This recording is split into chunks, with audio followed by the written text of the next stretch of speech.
Welcome to Boxing Science. In this video, I'm going to be covering my top 5 tips on how to bulletproof your core. Core training has been a huge tradition in boxing over the years, from Muhammad Ali, Mike Tyson, Manny Pacquiao, Floyd Mayweather, all utilising core training as part of their routine.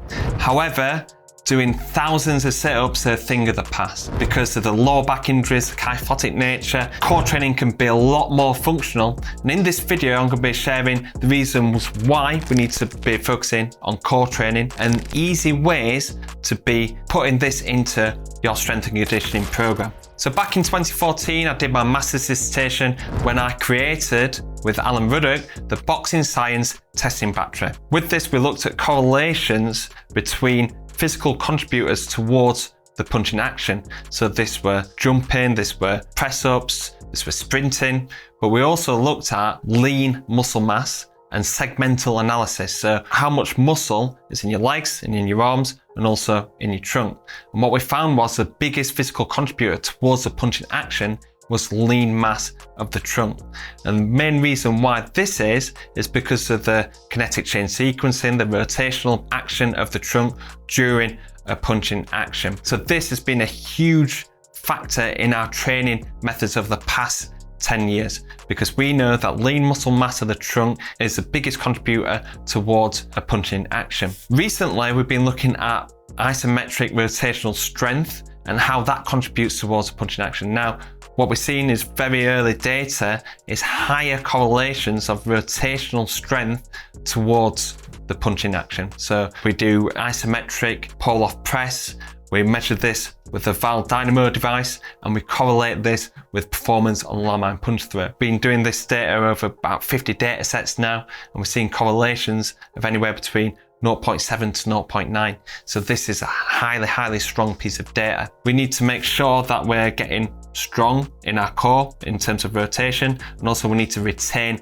lean muscle mass of the core as we make weight to make sure that this is contributing towards a faster and harder punch. So why is the core so important? There's a term called kinetic chain sequencing, which is force transmission from the foot all the way through to the face. So the main connection between the lower body and the upper body is the trunk. So if your core isn't strong and isn't functional, you won't be able to transfer force from the lower body through the upper body and through to the face. What's the main factor in terms of this force transmission is rotational power. So being able to rotate the trunk fast and explosively will help transfer this force from the lower body to the upper body. So rotational power is a huge factor. And as we've just mentioned there in our recent research, the rotational strength is the biggest contributor towards a punching action. So it's got some very technical benefits as well. If you think about combination punching or defensive actions, this requires a boxer to be rotating through a shot, being able to control and then reproduce that force through the trunk. If an athlete isn't strong in controlling that rotational action or that side bending action, this will affect their ability to regain that position or come back with a bent arm shot. So we really need to make sure that we're able to control that eccentric action to then reproduce high amounts of rotational power and speed. A huge thing is protecting the lower back. Lower back injuries are quite common in boxing due to the high training loads and also a lot of tightness around the hips. There's been studies that show that core strength endurance can help reduce lower back pain. So we need to make sure that we put a lot of isometric and core endurance exercises to improve the strength endurance of the core to help protect the boxer from lower back injuries. So now I'm going to be going through my top 5 tips on how to integrate this into your strength and conditioning program. First of all, we look at the 4 pillars. So we use the 4 actions of the spine, which is flexion, extension, rotation, and lateral flexion. And what we want to do is resist these movements. So look at a very old article and concept now from Mike Robertson. It's over 20 years old now. I think it's around about 2001, 2002. And he came up with anti-rotation, anti-lateral flexion, anti-extension, and hip flexion with neutral spine. And these 4 pillars help categorize exercises to make sure that we're keeping a balanced core training program. And what the resistance of flexion and extension of the spine is basically keeping that core under control. So we start off with like kind of stability exercises that are totally resisting any movement of the spine. Then we look to do strength exercises that challenge that stability through a range of motion. And then we move on to powerful exercises, always looking at resisting the movement. So even in the power exercises, we're still looking to resist that rotation, because if we over rotate, start compensating through the lower back and potentially the shoulders as well. And what we're wanting to do is resist that action to optimize the muscle activation of the trunk musculature. So what we need to do is exercises for anti-rotation, anti-lateral flexion, anti-extension, and hip flexion with neutral spine. We need to do 2 to 3 exercises across 2 sessions of each pillar. And we also need to be periodizing this across the program. So we start off with stability, no movement or very little movement. Then we work on strength, which is challenging this stability through a range of motion.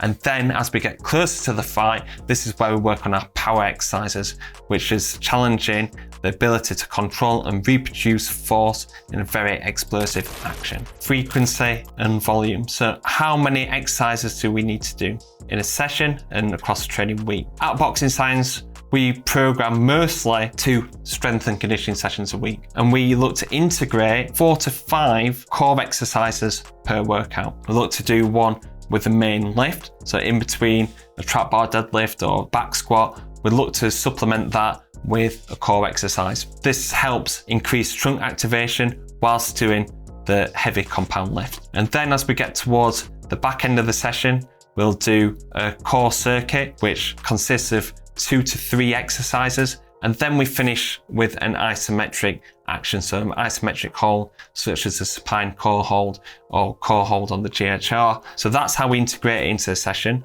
We integrate that into session 2 as well. And also I look to try and do a core circuit at the end of a conditioning session or at the end of a boxing session. So over the week, you want to be challenging your core around about 4 times a week. It's the biggest physical contributor towards a punching action. So we need to make sure that we're doing it enough to stimulate adaptations to make sure that this strength becomes a super strength. Circuits to increase time under tension. We know that strength endurance and lean mass of the trunk are really important to help our athletes stay injury free, but also maintain muscle mass to then increase that lean muscle mass, relative lean muscle mass. That is a huge physical contributor towards punching action. One way of doing that is doing core holds, hundreds of reps. However, we know that this can be quite problematic for athletes in terms of injuries, fatigue, and also it's not matching the intensity requirements that's needed. We know from our other testing protocol, the isometric pull-off press, maximum strength and force is the biggest physical contributor